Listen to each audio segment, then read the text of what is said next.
following up the whole, if you would have somebody there, would you ever be willing to teach, like have a class or get a group of people and just teach them?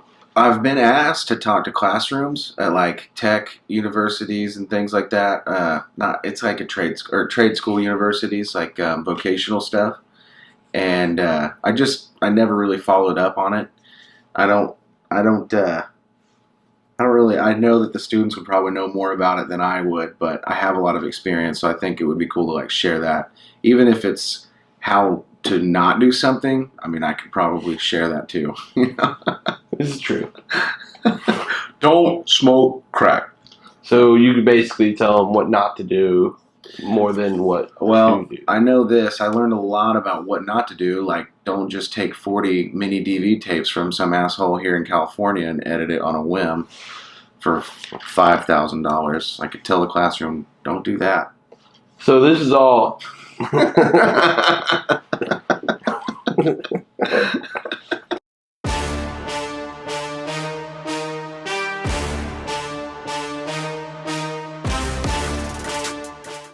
Why are you lactose intolerant?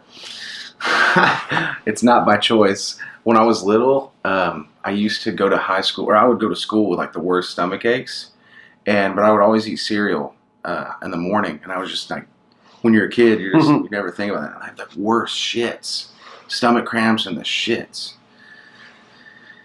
And now I'm an adult, and I just still eat and drink dairy. What exactly is lactose intolerant? Like, so what happens to your body? Well, have you seen Beavis and Butthead Do America?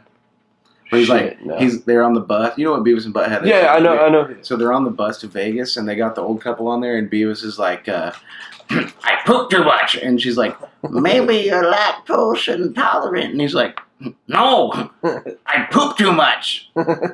That's kind of what it's like. See. We're going to take that whole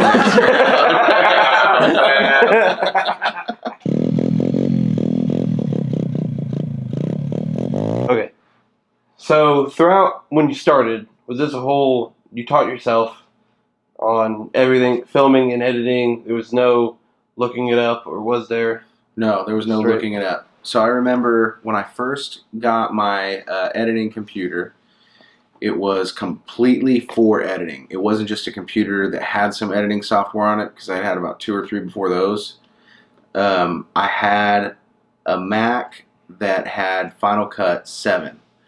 And whenever I got the Mac, it was extremely overwhelming.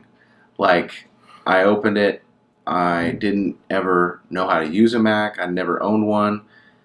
I had really not spent that much time on any professional editing software, and so whenever I got that, it was like I just shut the computer. I was this close to just returning it and biting the fee it cost for me to buy the license fee for the editing software.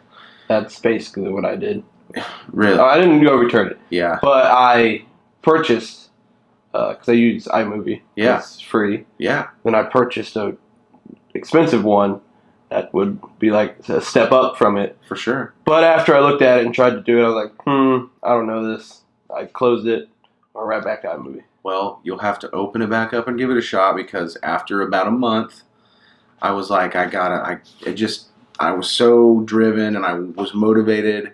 And I remember telling people, I was like, I gotta get better. Like, I want it to be better. I would watch other people's stuff, and I was just like, yes. I still do that to this day. I'm like, I gotta do something better than what I'm doing now.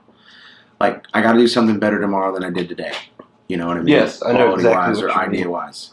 Because, honestly, you were the one who kind of motivated me and got me into filming. Sweet. After I saw how you did it, I was like, I like that. Remind me, and I'm going to bring back, I was thinking about that first video we shot of your dad's golf cart whenever we did that at your in Illinois. Oh, jeez.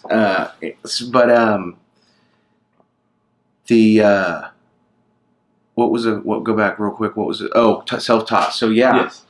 And whenever I started to pick up editing, it was like, it took off. Like, now I like to explain it this way. the reason I like to draw back whenever I would draw as a kid up until like a teenager, it was fun to be able to take exactly what I was thinking and put it somewhere else through my hands on paper.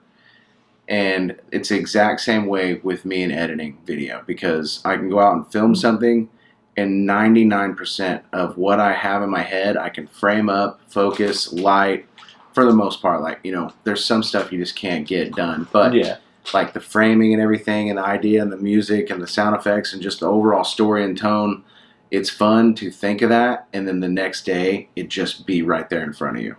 So that is that's what I think that was the best teacher for me. I think just going out thinking like, what would this look like, and then go and film it and come back in and check it out. And it might be a 3 or 4 hour process just to see 12 seconds of footage, but you'll know from then on out, like, that 12 seconds of learning, or that 3 or 4 hours of learning a 12-second shot will pay off sometime later. And it takes the eager attitude to want to go out and R&R that whole process.